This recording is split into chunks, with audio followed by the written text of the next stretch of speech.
Okay, hi everybody. Hi James. My name's Jane Urbacher and I'm here with James Alexander, who's actually the head coach of REVL Unley. He's also an avid mental health advocate with a lived experience, and he's also a speaker for Are You OK? And we thought it would be really amazing to come together today to have a conversation about the relationship between mental health, mindset, and the 6 weeks unbroken, which we're running at REVL at the moment. And before we get started on that, I'd like to introduce myself. So, as I said before, my name's Jane. I'm the head of education at REVL, and I've been a member at REVL Paran for a very long time. So I would probably say I'm a big advocate of REVL and everything that we do. And I'm also the founder of Erg Army. And something that's really relevant to today's conversation is I have anxiety, and I've spent the last few years being really proactive with my own treatment and behaviours. And I think that I'm really excited to have this conversation today because we're bringing together an area for me that I'm so passionate about, which is the way that we can impact our own mindset and our own betterment and the behaviours that we can have every day that really do contribute to who we want to become. And so before we get started and before I ask you to introduce yourself, I'd like to give a trigger warning now that what we're going to be discussing today does cover depression and suicide. So please listen carefully to this. And now, James, I'd absolutely love you to introduce yourself. Please tell us how you came to be here today, how you came to be a part of REVL, and anything that you think is important in this conversation about mental health and mindset. Yeah, sure. So, thanks for the introduction to start with. I guess my story starts long before I actually was in the fitness space professionally. As you said, I've got a lived experience, and that carries a bit of weight into today's conversation. So, for me, I worked from 14 years old to 26 to become a general manager in the hotel industry. I achieved my goals. I was married, had a newborn son, had 2 brand new cars, beautiful house, and I got to that point where I'd ticked all my boxes and I was miserable and I couldn't work out why. I'd go to work every day, hate my job, go home and probably let a little bit of work affect the home and then home affect the work. So not really taking responsibility for my life as it was and didn't really do anything about it. My wife at the time, now ex-wife, said to me that she'd noticed a shift. I then said that I'd been feeling depressed, and over 6 to 8 months I felt myself slipping, but the last 3 months, towards the end of December in 2019, I really kind of lost control of myself. Work was the worst it's ever been. My relationship at home was the worst it had ever been, and on the 4th of December in 2019 I actually attempted to take my own life. And that's kind of where the rest of my life, or the new life, the life I live now, started. So I guess to dive into how we got there, I obviously had a very dark time. I had a pretty good support network once I started talking about what I'd done and where I'd gone with that I guess, lucky night to be here still. But to get to where I am now, I had to let go of everything. So like I said, I was married, now divorced at 31. Have a 4-year-old son who was 5 months at the time. He's the best thing that's ever happened to me and the reason I'm still here. So the support network kind of guided me to do what I want to do with my life, not what I think I should do with my life, like not what I think everyone expects me to do with my life. So kind of a long journey to get there, but over 2.5 years I ended up leaving the hotel industry, doing my fitness certificates. I was already heavily involved in training just for myself, sometimes to my own detriment, to run away from problems, but eventually built that healthy relationship with exercise, building it into a routine and making it a part of my everyday non-negotiables, at least just 1 session a day, get my head right before work or after work, whatever it was. And then I realised I know everything I need, and I have person skills from the hotel industry that translate very well to the fitness industry, and it's kind of, in a long roundabout way, how I ended up in that role. I've said this to you before, and I think it's really brave that you share your conversation, your story with us. I know that things are changing now in 2023, but there is still such a stigma around mental health. And the thing that I want to talk to you about right now is that it's too common a story, like particularly with young men. I think that the statistics are something incredibly crazy. Like it's the number one reason for hospitalisation or for young men is violence against themselves. And I think that like demonstrates how much we need to be talking about this. And you're a 26-year-old male, so I'm taking you back to then.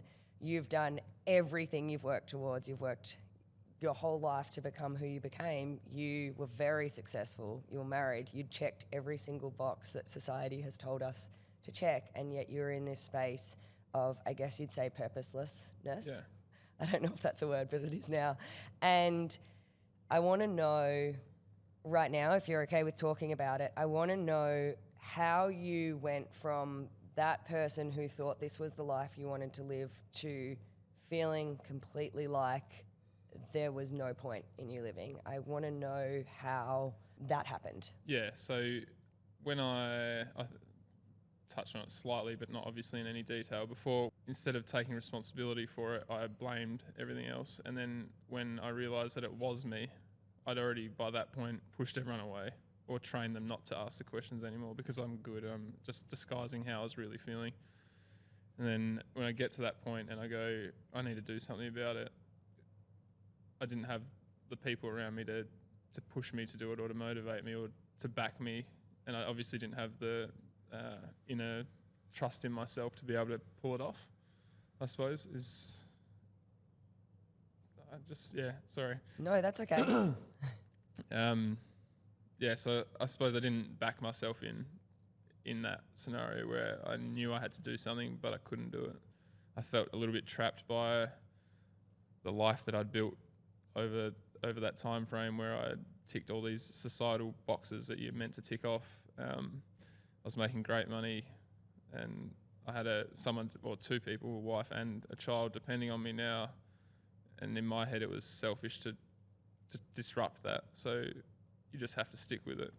And it just, every day, it got worse and worse and worse. And I kept spiraling until it got to that point where I'd convinced myself that I was only in their life to be a paycheck. Not from their perspective, but from mine. It was, you're just waking up every day to support them. You don't get to spend any time with them. They don't need you for anything other than that. So why am I here? I think that because we've talked so much, and I'd say that you're one of my friends, and I'm really grateful for you. You turned it around. Yeah. Like, what happened to then go from absolutely believing and taking action on believing that the world would be better without you and taking action on that? What turned it around? This is the one thing that might choke me up, but we'll dive into it anyway. It was right there in front of me the whole time, but obviously the mindset had taken over. My son, definitely Jackson, being the thoughts and memories that I'd had with him for that first 5 months of his life when I did attempt to take my life, I had a moment when I was there that night when I did what I did, and it was a thought of, he needs you. That was my moment of perspective, and I fought pretty hard. Obviously, we won't go into the details. You know the details of the story, but it was a moment for me where I just went, he needs you. It's not fair on him to do this. He needs his father. He should know you, not hear about you through stories. So that was, and to this day, is still the thing that motivates me to wake up and be better than yesterday. And I'm like, sorry. No, don't apologize. I'm sorry. I was like, stay cool. Obviously you can't. It's a real life story. But I think something else that is really important after that is things got harder before they got better. Yeah. So after that, after you realised how important it was for you to be here, and for Jackson and everybody else, what was the process then? How did you get out of that? Yeah, so based on the events, I had to then sit across the couch from my then wife and look her in the eyes and tell her that I don't love her anymore, which to this day is the hardest conversation I've ever had to have, because she'd done nothing wrong. She just, it sounds probably insensitive, but I watched her heart break through her eyeballs, and it was the worst thing that I've ever had to face. And that's probably the most selfish I've ever felt, but I knew to start my direction and start working towards the things that are going to build me to a happier person, or to the person I want to be. I couldn't live that space anymore. So, but also with that, knowing that means I'm not going to see my son every day, and he's my purpose. So it was kind of like this contradicting thought process of, do I stick it out so I can see him, but I'm going to be miserable? Is the quality of time I'm going to have with him not right? And again, when I say miserable, I don't mean with her, I mean in the life that I had, because I couldn't have changed if I didn't disrupt that. I think you actually mentioned it got so much worse for me, and I completely agree it did, but I had that moment of perspective that I want to be here and I want to make the changes for Jackson, so, and for me as well, obviously, but ultimately he's the thing that kept me here. So for me it was yes, things got worse, but my will to change and to chase the better life and build something that he can be proud of me for and have his father in his life was so much higher. So circumstantially it got worse, but in reality it actually got better. Yep. So it got harder but not worse. Totally. And you actually said to me before, rock bottom has a basement. Yeah. And it's And I found was like, it sounds like it does. Yeah. Okay, so in that process then, you spoke with your ex-wife, and then what did you do then?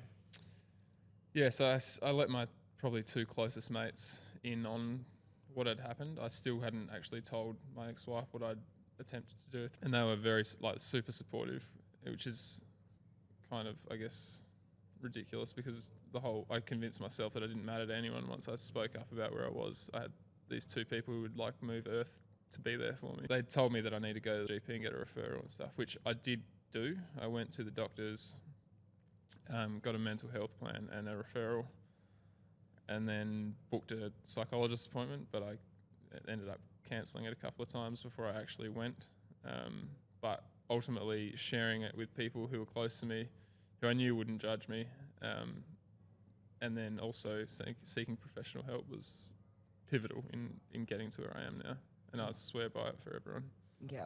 And I think this is one of the really key messages I'd love to enforce to people. It's and this is a really key message of, are you okay? And you can definitely elaborate on this much better than I can. But it's telling your friends, and obviously you're not telling everybody at this point, but then having people looking out for you, making sure you were taking that next step, because that next step was so hard. And you even said that you cancelled it. I think you told me you cancelled it 4 times, and then somebody literally drove you there. Yeah. How important was that in your recovery? Yeah, it was huge. I think that's one of those things that you tell yourself you need to do it, and then when it comes down to it, it's so overwhelming that you just, I don't know, it's probably not everyone, but for me it was something I fully intended on going, and then it got to the day I was like, I can't do it. Yep. I just can't. And then I'd cancel, and then I obviously had a close friend at the gym I was at the time, who was also a coach there. She was like, too bad, I'm taking you. You need to do this. You've got nothing else to lose, James. Yeah. So, yeah. I think that's where things start to shift. I love that it was somebody from the gym as well. The following 8 months, you were going through the process then of seeing a psychologist, counsellor, and then you shared your story. How did you reach that process then, where you were okay with sharing it publicly?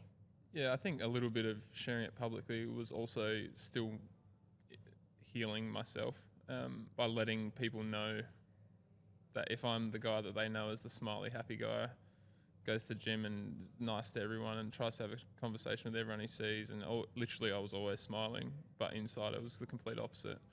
If that's common, if I can share that and show people that there's more to it and that it could affect someone in their corner or in their circle, well, then I'm using my dark experience to turn it into a light.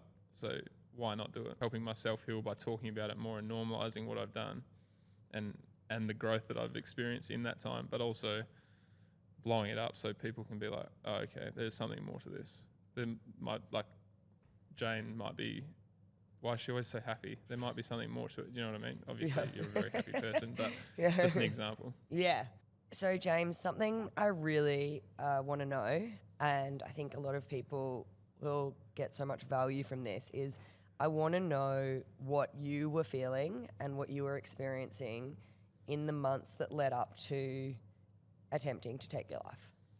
Yeah. I mean, being so far removed, not removed, but so far down the line now, it's kind of something that still lives with me, like not in a guilty sense, more of a like just a constant reminder of where I was, and it's so far away from where I am now.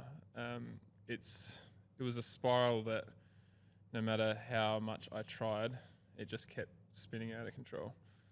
And I just remember sitting there at night before bed just going, like, I'm stuck. I can't do anything. I felt like my feet were cemented down, and it was just, yeah, it just kept getting away from me.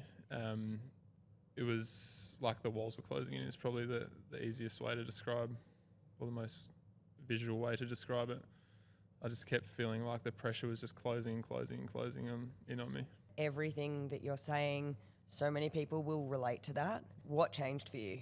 How did you get that pressure to ease, or how did you, like, I guess I'd say embrace the pressure or move forward knowing there was going to be pressure? Like, what changed for you? I think having the perspective that I had about my son post that night really drove the point home that I need to do something no matter how uncomfortable I am. And obviously that's something that not a lot of people are going to be able to just achieve, and obviously we don't want them to achieve just because of how bad it did get. But having something to like a child or a friend or a family member that you know you want to be there for them, whether it's just for them or whatever it might be, you need to have a motivation, something to drive yourself to wake up every day and go, I want to be better for that reason, even if it is just 1% better than yesterday. That's how I kind of live my life, bit of a one day at a time. How hard was it for you to speak about it then? It was the most confronting feeling I've ever felt in my life. Like the initial, when I told it, like the social media space, which is how I launched one of my events that I was doing for Are You OK, to raise funds and awareness for them. When I wrote it all up and hit publish, I don't think I looked at my phone for about 4 hours, and it was just blown up. And I just remember feeling like, after reading one message, it was a supportive message from my brother, who was like, whoa, he knew, but he didn't know the details. That was like this immense amount of relief. I've got this new perspective on how to share my story and use it as a tool to help other people rather than myself, because I'm at a point now where obviously I wasn't completely healed, but I've done enough to be comfortable for everyone to know that. And it could have been perceived the wrong way. I'm sure someone might have thought it might have been an attention grab, but like I'd gained nothing from it. So how could it be? But. Yep. It's so interesting when you do actually see somebody tell the truth in something like that. How, like, it's not just a release of pressure for the person sharing it, but I find all the time, like, if I see somebody and they say on Instagram or something, you know, they have anxiety or they have depression or they've been through an experience like yours, I'm like, I feel this relief that it's like pressure's relieved for me as well. Yeah. Like, it's like we don't have to be perfect. Yeah. And I think something that's so interesting is you did everything to be perfect, to be perfect. And it's like, it didn't work. And it's like, and then when you started speaking up about being imperfect, everyone can relate to you. Yeah, so it's such an interesting thing because we live in a time where there's so much stigma around it. And like, do you feel like that stigma's easing? Do you feel like there still is a stigma? I feel definitely that, like, nationally at least, there is a movement happening with people being more comfortable in speaking and whatnot, but specifically in, I guess, network, not circles that I run in, because it's quite a broad network now. there's definite change. There's definite change in being, one, more comfortable with it, but also how to support people in that scenario, to not think you're fixing something. You're there to listen to them. They don't need the solution from you. I think the understanding behind what to do next is probably the biggest change I've seen, and that's exciting. It is. I agree. Yeah. I heard a little Josh Every, who head of product, who we just all adore. He said the other day he's learning when people are telling him things that sometimes they just need to sit in the mud for a bit, and they just want you to sit in the mud with them. And I've thought about that, because I'm a fixer. It's I try and fix everything in my own life, and I try and fix other people, and it's that's not necessarily actually what somebody needs. Yeah, and most of the time it's actually not what they need. No, they just need you to sit with them. What advice would you give to somebody who is feeling these feelings?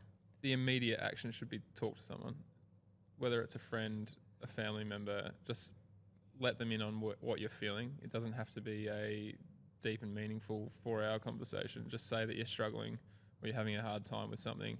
Let the conversation flow, and obviously seeking professional help is super important, but it's not the immediate step. Obviously we want you to go there, and that should be what everyone who's suffering from depression should try and achieve at least.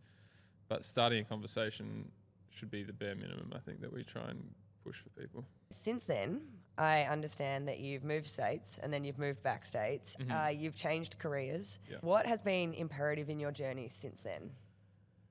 Developing routine, I think, and I guess because I've had I won't say luck, but the experience of working hard for something and not loving it when I got there, to then be able to do something I love every day in working in a gym and being around people and understanding their thing that makes them tick, or why they're at the gym every day, or whatever it might be. I feel like it's not really a job, but I'm getting paid to do it.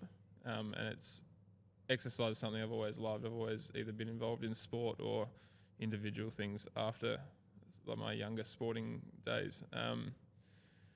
And to be able to incorporate my passion for mental health and people, and trying to, I guess, be there as a entry-level support for people as well as fitness. They correlate so well in the fitness space, or in the gym space. So I guess I'm just over the moon that those spaces exist, and it's prevalent in REVL only, that's for sure, at least.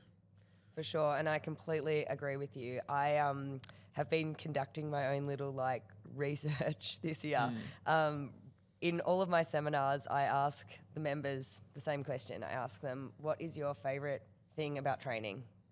And without a doubt, it's amazing, because nearly everybody answers this question in a way that shows how big a space in their life training actually takes up, and a training community. And my heart nearly exploded when we were in conversation, and it was just so normal to you what an important role training and the fitness community actually has in somebody's life. I get 2 answers the most, and the first one is community and the social aspect. And the other answer is actually, I need training for my mental health. Yeah. And it's overwhelming. They're the answers that I hear. And it's so funny, because I think the outside perspective of the fitness industry is that we do this for aesthetics, we do this for, to get jacked. I can't even talk about it because it's clearly not my goal. If it is my goal, I'm failing miserably. But the training environment holds such an important space for the people in our community that our job every single day is so impactful, and it's so important. And you told me something that you do every day, and I'm going to try not to prompt it completely. I just want you to tell us, what are you looking at when you're training people? Their eyes. Yeah. Generally, you can tell if you're around people enough, you can tell where they're at mentally with their eyeballs. If they're avoiding eye contact, or they look down, you can generally see it. And for me, we have a crazy amount of members. We have sometimes nearly 250 people through in a day. You see those people every day. You see them on good days, so you know when they're not having those days, if you're attentive, obviously. And that's just something that I get, I guess, a great deal of passion out of, because it gives me the chance to not pull them aside, but ask them how they really are. And obviously I've done a lot of work with Are You OK now, so I'm very comfortable with that, which not a lot of people are going to be, but it doesn't need to be as serious as it comes across either. Just letting people feel seen is what I was lacking when I had my problems. So I guess being able to use, again, that time in my life to then transfer it into something in my job as an everyday thing, it feels like immediate impact for me. Yep, I love that. I am constantly educating trainers and coaches that for so many people, this is absolutely the best hour of their day. This is where they get to wear their comfiest clothes, they get high fives, somebody looks them in the eye, somebody asks them how they are, and somebody tells them that they can do it. And it's like, as soon as I spoke to you and I heard that that's what you're doing and you're taking it so seriously, I was like, the impact is amazing. What are you doing differently on the daily now to continue bettering yourself, continue progressing yourself? How do your daily habits look different now to when you were struggling?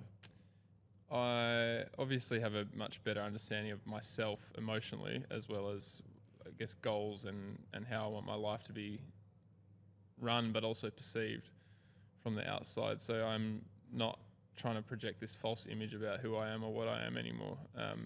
So for me, every day I acknowledge the good and the bad. It's something that I'm like, some days are good, some days are bad. We all have them, right? There's always something that's going to be not exactly where you want it to be, but I, without fail, at least minimum once a week, but usually it's every 2 or 3 days, I'll write 2 or 3 days if it's a bad week. I'll write a controllables list. One side, what I can control, one side, what I can't control, that I'm unhappy with, or I need a change, or I need action in my life. Whatever's on the uncontrollable side, I tear off and throw in the bin. That doesn't matter anymore because it's out of my hands.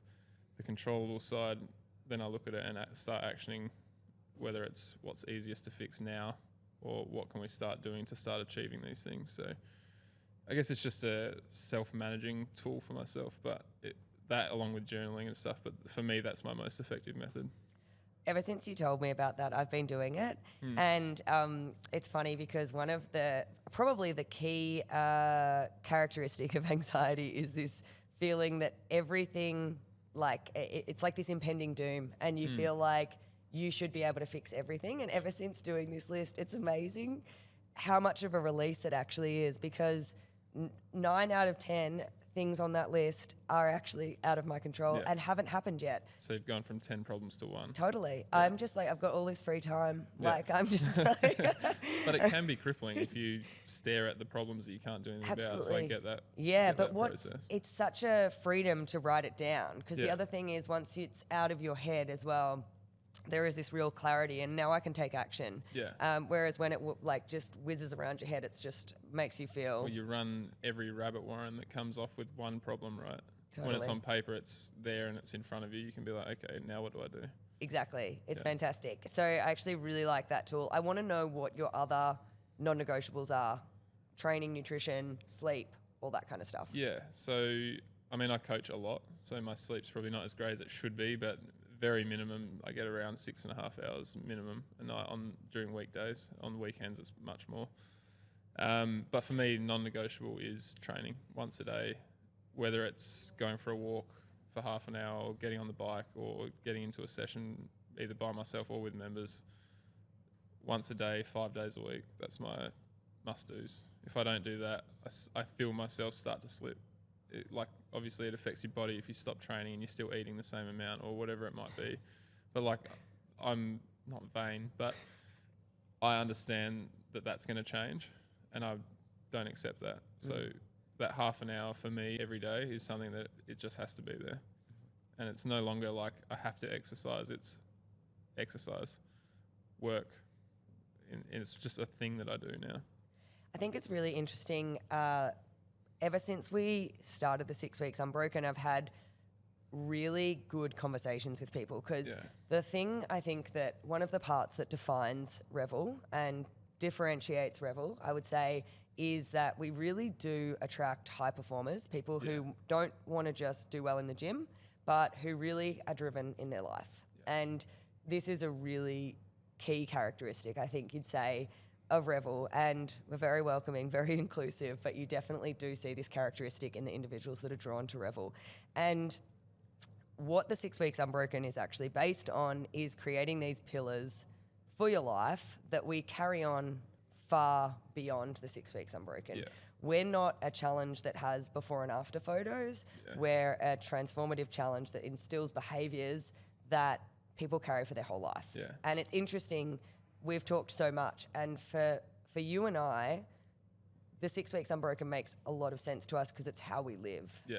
And the key pillars of the 6 Weeks Unbroken are actually training, okay, what we do inside the gym. It's our rest and our sleep. It's our nutrition. It's mindset. And it's also our social connectedness, our community. And it's interesting speaking with you. It would be amazing if we could rewind and speak to James in 2019. But your daily habits that you have normalized now are so clearly based around these pillars that it's just normal. Like you go, it's not training, it's what I do every day. Yeah. And I feel exactly the same. They're done with intent now. Totally. Yeah. So one of the key characteristics at REVL is definitely that we surround ourselves with high performers. So we see this all the time. And it's not just the people who want to absolutely crush the gym, but it's the people who take that confidence and that strength and all of their abilities they get inside the gym out into their life and they crush their lives. Yeah. And it's so cool, and you've probably found this a lot, but what you hear people actually do in their life as well in the community, I literally love that. And everybody comes to REVL and they're like the same, they just want to crush it. And then you hear what they do outside and you're like, man, we are like a powerhouse community. Yeah. There's an undeniable correlation between social connectedness, training regularly, nutrition, taking care of your mindset, daily habits that really instill this, you know, gratitude mindset, growth mindset, all of these ways that we can create this betterment or progress. What strategies do you employ now, like on the daily, to have you performing? Yeah, so I have obviously a very busy life, which most people do. I run everything through my calendar. I've sent them to you a few times, as you've seen. I try and plan out my day as best I can around work, obviously. I'll schedule a training session in there and put it as a blocked out time, so it definitely happens. I'll minimum have 2 days worth of what I'm going to eat prepared at home, or at least, okay, I'm going to eat out tomorrow night, so at least I know I'm doing it. It's not on the fly, just reckless eating. But also something I do, I check in with one person, whether it's a mate or a member that I haven't spoken to in a week or so, or like in a personal sense, or they do the move side of the room rather than perform, and I've only been coaching perform for the week. I go across and have a chat with them, and then come back over and do a switch with the coach. Something I really love hearing what you do is it's like you look ahead, you like move out of the way any barriers. And I think that something that is important for people to understand with what we're talking about right now is we're demonstrating the relationship between mental health, mindset, and also the 6 Weeks Unbroken. Because the idea with the 6 Weeks Unbroken is that we spend 6 weeks really focusing on this stuff to be able to normalize it. And I think that people need to understand as well is that consistency looks like what you're saying. Consistency isn't just 6 a.m. class every single day. Consistency is normalizing the inclusion of these health growing habits. Yeah. Do you have any like daily mindset habits? So you've touched on the point that how important training is, how important nutrition is, how important social connectedness is. Do you have any like daily mindset activities, habits? Without fail, every night I'll write down a gratitude list. I know that's something that's so basic and entry level, but it's like my favorite. That's Don't the even thing worry. for me that I'm like, you have positives every day. So no matter what, if you look back tomorrow when you're having a bad time, you've got that. You can look back at it, and that's constant progress, right? Or constant things to be happy about in your life. So yeah, without fail, every night I'll sit down, even if it's just notes on my phone, I'll write a gratitude list and have that to look back on the next day. So if it is one of those days that starts off, nothing's going to plan, you can look back and be like, okay, this is temporary. It's just, you've got all these things that you're happy about and you're grateful for in your life. So just, I guess, shifting the focus from the negative to a positive that you yourself have written, not people are telling you, oh, you've got such a good life or whatever, because they don't generally have the full picture. These are your words. This is you holding yourself accountable in that negative time. So I think that's, honestly, it's the most basic but most effective way to realise where you're at. I think that there's a whole bunch of research that's been done about how when you're in a gratitude mindset, it literally can't coexist with like anger or sadness. And I do something really, I probably shouldn't even share it, but basically when I'm driving, I say my gratitude out loud. And I know I will probably edit this out, but I love to say it out loud. Like I love to say, I'm so grateful for my dogs. I'm so grateful for, you know, this strong body. And, you know, I've grown up with diet culture as being normalized. And it's like in the last 10 years, I definitely say that we have shifted the expectation women have of their body. But I still come from a place of like insecurity, and that's how I got into the fitness industry. And so I love trying to shift, you know, I'm grateful for this body that's so strong and fit rather than thinking about all these things I need to change. Yeah. Is there anything else you do for your daily mindset?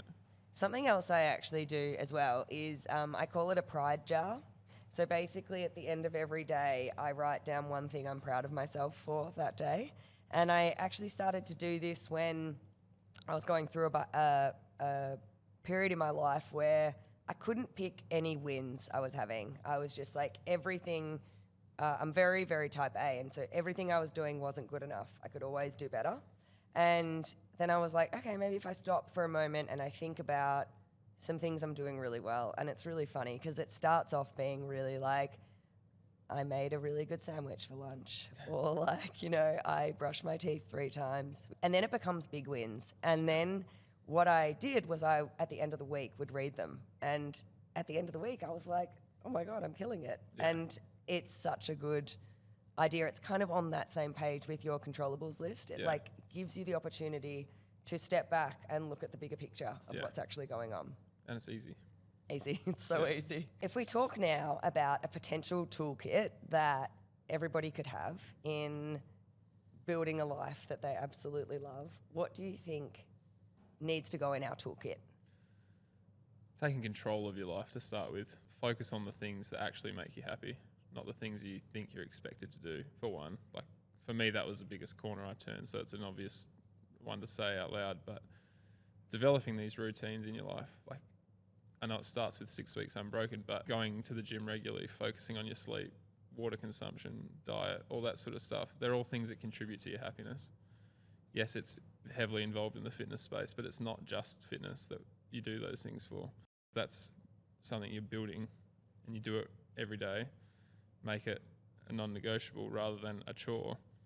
These things that once seemed hard, that are good for you, are now just a part of your life. And yeah, everyone has bad days and everyone strays from the diet plan or whatever it is, as long as you make it okay, but tomorrow I'm going to get back on.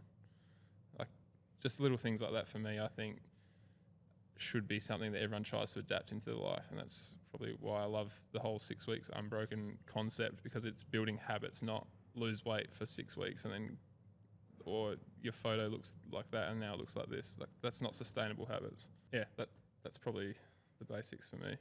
I love it. And one of the other things you've said to me before is how on the good days for training, it's really easy. Yeah.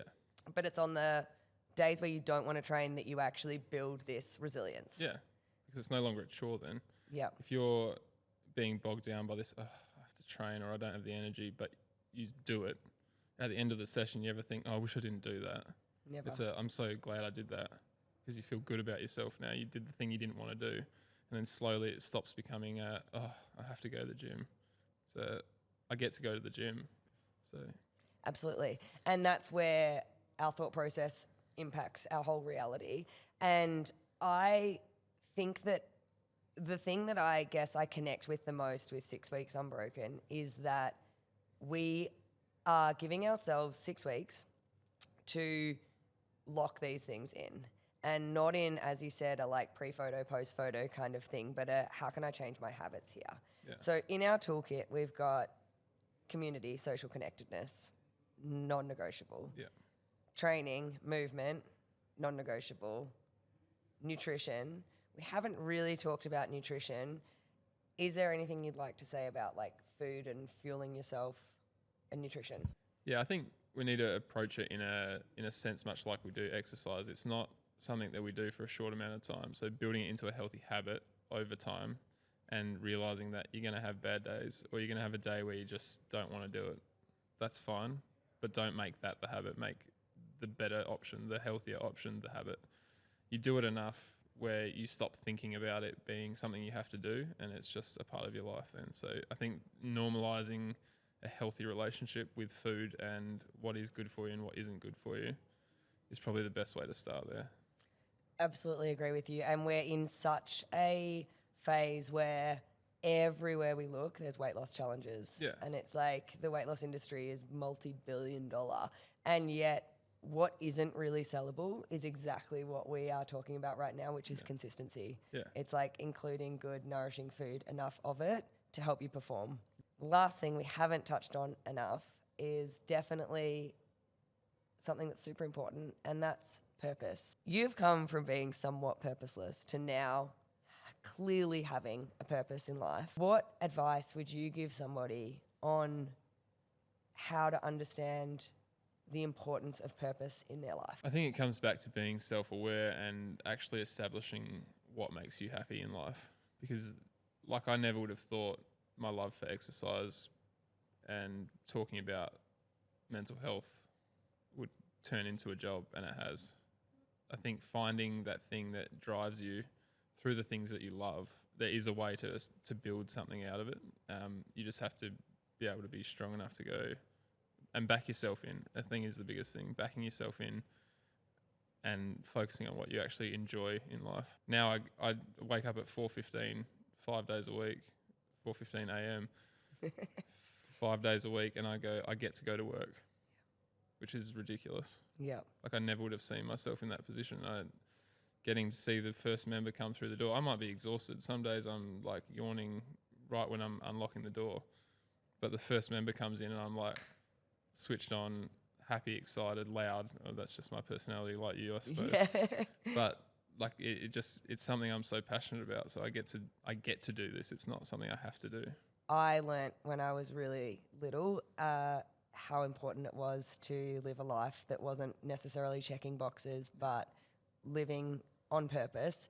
And I guess what I'd love to say to people is it doesn't necessarily need to be your career that is your purpose. Yeah. You may be able to still have this career and live on purpose in other areas of your life. Just look around and see what impact you can actually have. Yeah. And we're so lucky, and I say this to fitness professionals all the time, we are so lucky. We are in an impact-driven industry.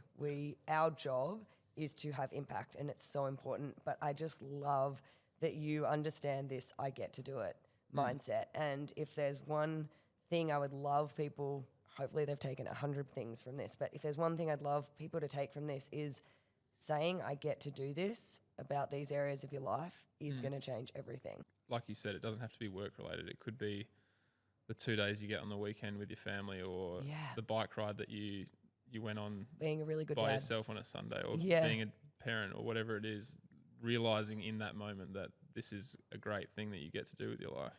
Yep. Yeah, I think that's a huge tool. I completely agree. What do you think 3 steps somebody needs to take if they are really battling with depression and really feeling low? What do you think are 3 steps they can take? Reaching out to someone, doesn't matter if they're close or not.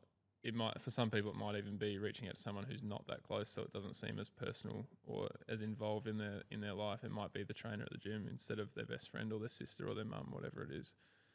I think that's generally where we should starting a conversation. And like we said about writing things down, it normalizes it and it rationalizes it a little bit when someone else can hear it out loud and you've said it out loud yourself, not just letting it fester in your mind. Seeking professional help. Doctors are really nice. There's this weird misconception that it's a scary thing to do. It's really not. They're trained for this. So going to speak to a GP, getting a mental health plan in place, and I think educating yourself on these things that you're feeling. There's resources everywhere online, but Are You Okay and Beyond Blue are two great ones that are Australia based. They educate you on not only yourself but these cues that you see in other people as well, and kind of what that behaviour means, and it, I guess, helped me personally understand myself and where I was at a lot more just by reading these resources. I love how much emphasis you put on ask for help. Yeah. Because that's the most important.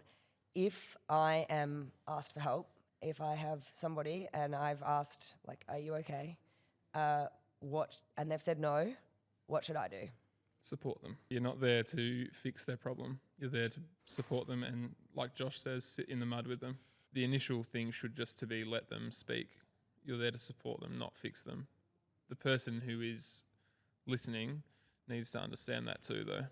You asking, are you okay? Or I've noticed a shift in you, something's not quite right, or you seem down today, doesn't open you up to be the psychologist.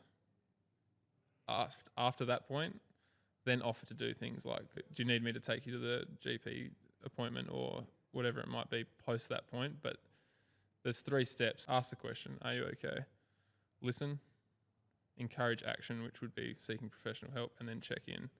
Don't just ask and then someone said, oh, I'm really struggling with this, and then never check in on them again. I, after the conversation, set an alarm in my phone for 2 or 3 days later to check in, just to see how they're going, if it's improved or not. And then you can follow back through those actions. If I'm somebody listening and I'm not in that position, but I really want to do better at my life, I really just want to wake up every day and feel like I'm absolutely crushing my life, what advice do you have for me? Find your why. Establish a why you want to be better. And then from that, you can devise a plan, like start training or increase training load or manage diet or whatever it might be. Go to your boss and tell them that you want to raise, and this is why. Like, it doesn't have to be fitness related. Today has been absolutely so eye-opening, and ever since meeting you and hearing you speak and becoming your friend, I want you to know what an impact you've had on me, and I really hope that everybody listening feels, I have no doubt everybody listening feels exactly the same, and I'm so grateful for you and the courage that you show and the mission that you're on, and I just want you to know that I absolutely think the world of you.